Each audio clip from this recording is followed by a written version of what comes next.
Can anyone give me the definition of phonetics? What we mean by phonetics is please. Is the study of physical properties of human speech sounds.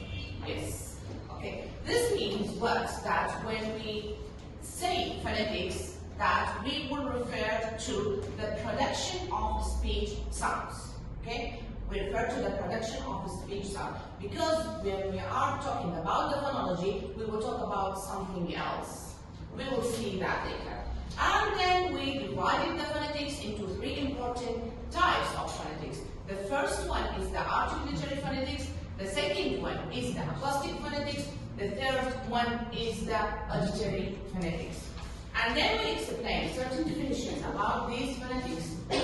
We said that articulatory phonetics, it means that we will concern with what? With the organs of speech where the sound is produced. Whereas when we talk about the acoustic phonetics, this means that we will talk about what the waves, the frequency, the duration, the intensity of the waves, etc. All these things, and we will not concern with such a kind of phonetics. Then we move to talk about the auditory phonetics, which means what? The perception of the sounds.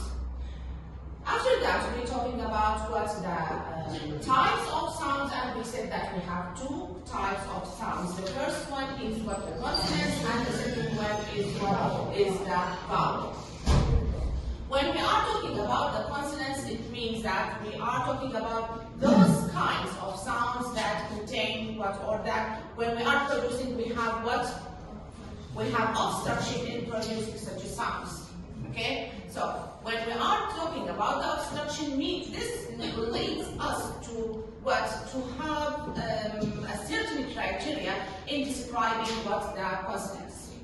Okay? What are these criteria that we used in describing the consonants? Yes, please. Voicing, place of articulation, manner of articulation. Good. So this means that since we have an obstruction in our vocal tract, we need to know the voicing of these sounds, the place of articulation of these sounds, and also what the manner of articulation of these sounds. And then we will explain that when we say about the place of articulation, it means that we need to know where is the obstruction happened in the vocal tract.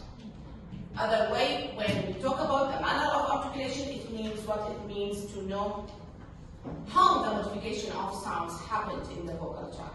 And then voicing, when we are talking about the voicing, it means what? Voicing, it means that we have two cases, that the voiceless and voice sounds. And this depends on what? This depends on the vocal folds. If they are open, so we will have what? The voiceless sounds. If they are closed, we have the vibration, and then we have what? We have the voice sounds. After that, we talk about in the manner of articulation, we have a certain groups. If you remember when we are talking about the fricative sounds, stops, affricates, etc., all these types of sounds. Then we move to talk about what the vowels, and we said that all the vowels are voiced, and there is no obstruction. The air will pass freely from the vocal tract. So we need another criteria in describing the vowels, not depending on those found in or we used with consonants. So we need what? We need another criteria that we depending on what is describing vowels, we depending on the position of the tongue. Yes, this means that we will depend on the tongue, the shape of the tongue, the height of the tongue, the position of the tongue, and according to that we have a certain chart. Remember that? We have a certain chart in describing the vowels, and put the vowels on this on that chart, and then start describing them if the vowel is front, back, high, low, close, open, etc. And also we add another criteria, which is what? Which is the shape of the lips and what's the length, whether the vowel is short or long. Okay? Any question about this chapter? No questions.